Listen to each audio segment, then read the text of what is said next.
Hi, I'm Jay, and today I want to show you how to make the simplest of breads, a boule. Now, boule is a French word for ball, and that describes this basic bread in its shape. Really, it's a ball of dough. I really enjoy bread making, but many bread recipes can be cumbersome and really quite technical. This straightforward recipe really is the most forgiving, easy to make bread with hardly any effort whatsoever. In fact, in under 5 minutes, you can have this dough put together. You can mix this by hand. You definitely don't need a mixer. And the best part is, you don't have to knead the dough at all. I'm going to show you step by step how to make this bread, which only uses 4 simple ingredients. They are 1½ cups of water, ½ tablespoon of yeast, 3/4 of a tablespoon of kosher salt, and 3¼ cups of flour. The only other specialized equipment you might need is you're going to need like a pizza stone or something, and I have this great little cast iron pan that I'm going to be using, and I'm also going to be using a pizza peel. The other thing that you're going to need is some parchment paper, but really that's about it. It is so simple to put together. We're going to start off by putting our yeast into a large mixing bowl, followed by our salt, and then our warm water, which is about 100 degrees Fahrenheit, so like lukewarm, not too warm. Put that all in. It doesn't matter if it doesn't dissolve properly, that's okay. The nice thing about this, there's no waiting. There's no waiting for it to bloom or anything like that. We're just going to simply put in all of our flour all at once. And I'm just using a big wooden spoon here, and we're going to mix that all together. And it's going to come out quite a loose dough.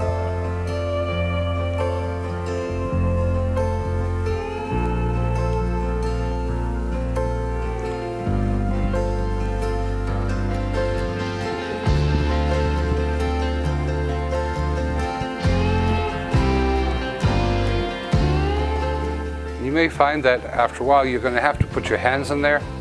I strongly recommend using wet hands.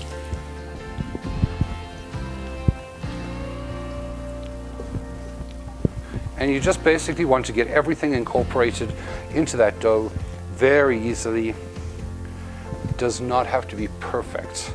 It's a great thing about this recipe.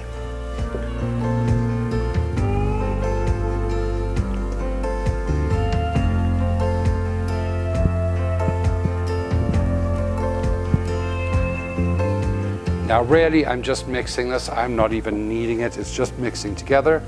And as I'm mixing, the dough is actually becoming wetter, and that's okay because we want a decent, moist, and quite floppy dough. But we want to just make sure that everything is evenly incorporated like that. And now we're going to loosely cover it. Now you can use a plastic bowl of sorts, so long as the lid is not airtight. And I'm just going to cover this one with some plastic wrap, just like that. And we're going to leave that for 2 hours to rise and fall.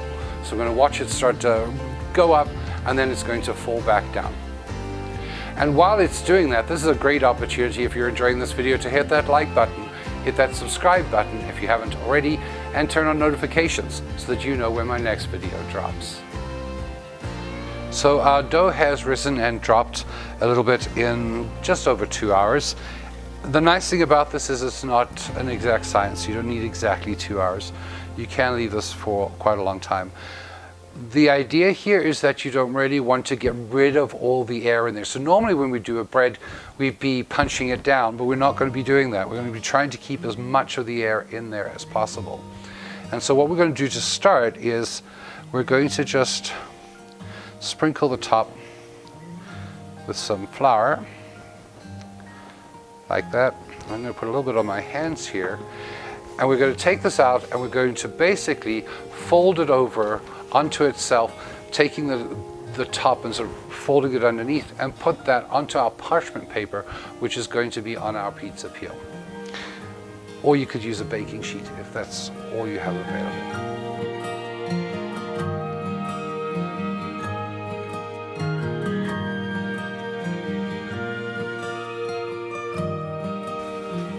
quite loose and quite soft. And that's exactly what we want.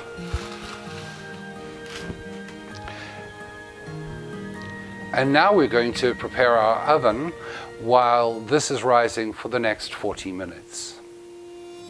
Now, to prepare our oven, what we're going to do is we're going to take our pizza stone or whatever we're using, and that's going to be on the top shelf. Your rack should be in the middle, and you should have another one below it. Now, you're going to need some kind of vessel, and I'm using one of my favorite pans actually, that I use quite frequently for a lot of different things, and that's going to go underneath there. Now, what is really important is that this pan is not glass. It needs to be metal because you don't want it to crack. What we're going to be doing is, once our bread has risen, we're going to pop it onto here at quite a high temperature, and we're going to be preheating this before we do that. And at the same time as we put our loaf in there, we're going to be putting in some water here to create steam, which is going to give us a very nice crust.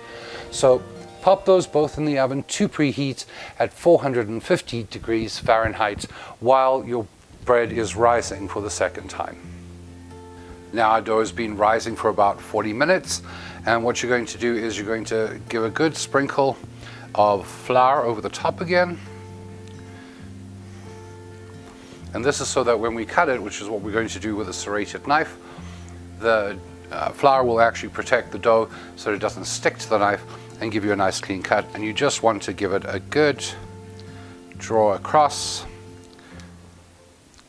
like that.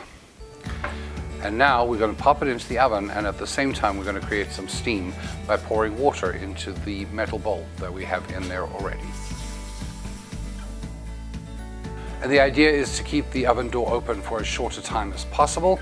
So you want to open it up, put your loaf onto your preheated baking stone, and pour in your water and close it up so that steam fills the oven and gives you a nice crust. Now, after 20 minutes, we're going to quickly pop open the oven, slide that parchment paper out from underneath our loaf, close it up, and let it bake for another 10 minutes. So total bake time of about 30 to 35 minutes. And once our loaf looks nice and brown like that, you can take it out and let it cool.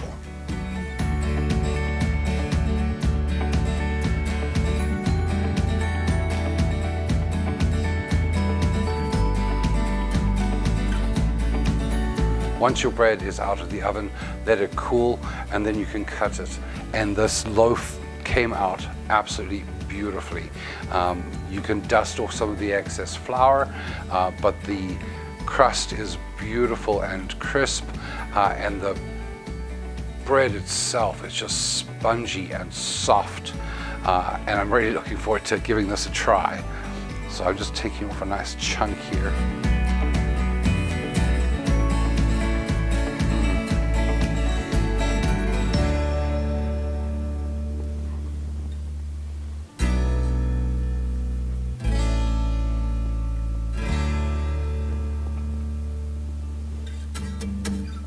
That crust is perfect.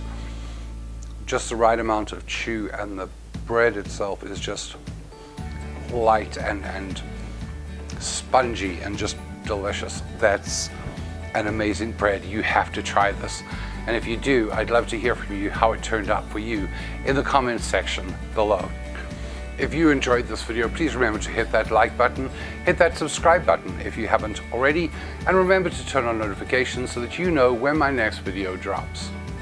Remember too that you can follow me on all my social media, my Twitter, my Pinterest, Facebook, and Instagram, and all those links are below on my Linktree link down in the comments section. Remember too that if you'd like to financially support this channel, you can do so via Patreon and receive some of the benefits that my Patreon subscribers receive. Thank you again for watching, and until next time, happy eating.